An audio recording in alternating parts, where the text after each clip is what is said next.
चला तर मंडळी, आज पाहूयात हेल्दी कॉर्नर वर कारल्याची कमी कडू असलेली भाजी कशी बनवायची. चला तर पाहूयात. सर्वात आधी इथे मी 1/2 किलो कारली घेतलेली आहे, ती स्वच्छ धुतलेली आहेत. त्यानंतर मी मध्यम आकाराचे काप करून घेतलेले आहेत. कमी कडू लागतील आणि लवकरात लवकर शिजून जातील, त्यासाठी मी व्यवस्थित असे काप केलेले आहेत सगळ्या कारल्यांचे. आणि कारल्याचे जे बीज असतील ते सुद्धा वेगळे करून घ्यायचे आहे, कारण का त्या बीजामध्येच कडसरपणा जास्त असतो. म्हणून अशा पद्धतीने आपण नॉर्मली जेव्हा कारल्याची भाजी बनवतो ती आपण तळून बनवतो, त्यामुळे तळून बनवलेल्या भाजीमध्ये कारली जास्त तेल सुकून घेतात. त्यामुळे ह्या मेथडनी जर का तुम्ही भाजी बनवली तर नक्की नक्की तुम्हाला आवडेल, ही माझी गॅरंटी आहे. आणि खूप खूप छान लागते.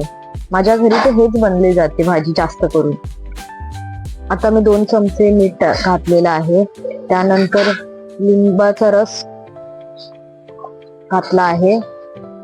चांगलं आता मी मिक्स करून घेणार आहे, भाजीमध्ये एकजीव करणार आहे. एक पूर्ण लिंबू तुम्ही वापरायचा आहे 1/2 किलो भाजी. बघा, अशा पद्धतीने चांगलं असं मिक्स करून घेतलेलं आहे, एकजीव केलेलं आहे मी. आणि 10 मिनिटासाठी मी बाजूला ठेवलेलं आहे, जेणेकरून कारल्यामधला कडसरपणा निघून जाईल म्हणून. तर मंडळी, कारल्याचा कडसरपणा तर नक्कीच निघून जाईल, पण तुम्ही लाईक, शेअर आणि सबस्क्राईब करायला हेल्दी कॉर्नरला नक्कीच विसरू नका. तुम्ही कराच आणि प्लस बेल आयकॉनला सुद्धा क्लिक करा, जेणेकरून तुम्हाला नवीन रेसिपीजची नोटिफिकेशन तुम्हाला नक्कीच लवकरात लवकर तुमच्याकडे पोहोचेल. आता अशा पद्धतीने बघा, कारल्यामधलं सगळं पाणी निघून गेलेलं आहे. आता आपण कारल्यांना पिळून घेऊन त्याचं सगळं पाणी काढून एक साईडला ठेवायचंय. चांगलं असं पाणी काढून घ्यायचंय व्यवस्थितपणे. थोडी थोडी कारली घ्यायची, त्याला पिळून एका प्लेटमध्ये ठेवायचंय.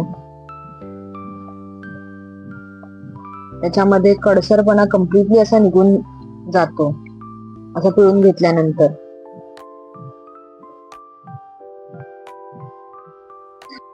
आता पिळून घेतलेली कारली आता एका कढईमध्ये मी घेतलेली आहे. त्यानंतर मी 3 चमचे बेसन घालणार आहे. त्यानंतर 1 चमचा हळद,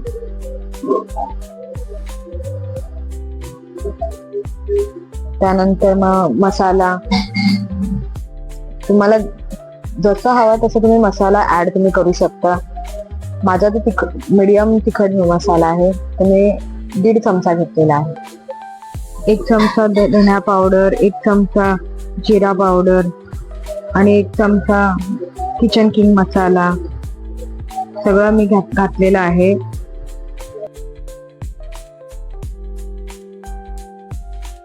आणि मस्टर्ड ऑइल म्हणजेच राईचं तेल मी ते घालणार आहे कारल्यांवर. आणि पुन्हा एकदा चांगलं असं मिक्स करून घेणार आहे, एकजीव करणार आहे. व्यवस्थित सगळे मसाले वगैरे एकजीव होऊन कारल्यांना चांगली अशी चव लागते. बेसन का मी घातलं का तर कारल्यामधलं जेवढे पण मॉइस्ट असेल ते सगळं सोकून घेण्यासाठी आणि प्रॉपर अशी बाइंडिंग देते कारल्यांना म्हणून. तर सगळ्यात आधी मी एक स्टीलची कढाई घेतलेली आहे, गॅसवर ठेवलेली आहे.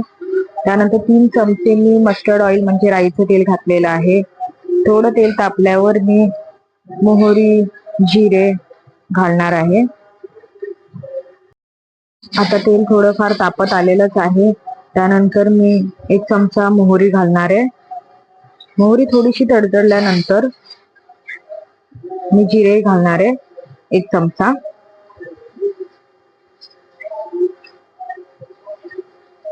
त्यानंतर मी हिंग पावडर टाकणार आहे, म्हणजे स्वाद छान येण्यासाठी, भाजीला एकदम चविष्ट होण्यासाठी हिंग हे खूप चांगलं लागतं. त्यानंतर मी ते धना पावडर घातलेली आहे. तुमच्याकडे जर का अख्खे धने असतील ते सुद्धा चालतील, पण इथे माझ्याकडे पावडर होती म्हणून मी पावडर घातलेली आहे तेलामध्ये.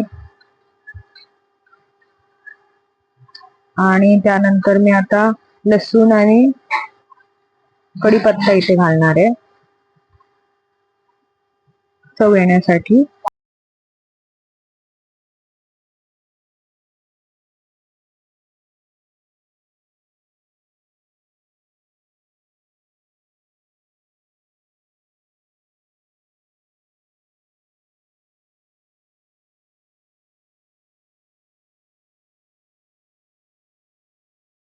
कढीपत्ता थोडासा तेलामध्ये परतून झाल्यानंतर मी बडीशोप ऍड करणार आहे, 1 चमचा ती सुद्धा.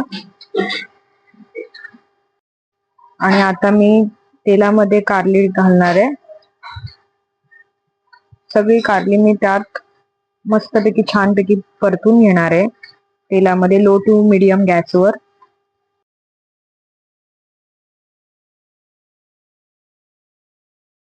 आता मी मीठ घालणार आहे. मीठ तुमच्या चवीनुसार तुम्ही घालू शकता, कारण का आधी सुद्धा आपण मीठ घातलेलं आहे कारल्याला. आपण जेव्हा सुरुवातीला लिंबू आणि मिठाचं जेव्हा आपण मॅरिनेशन करायला ठेवलं त्यावेळी. तर मस्तपैकी कारली तेलामध्ये परतून घेतलेली आहेत. त्यानंतर मी आता कोथिंबीर घालणार आहे.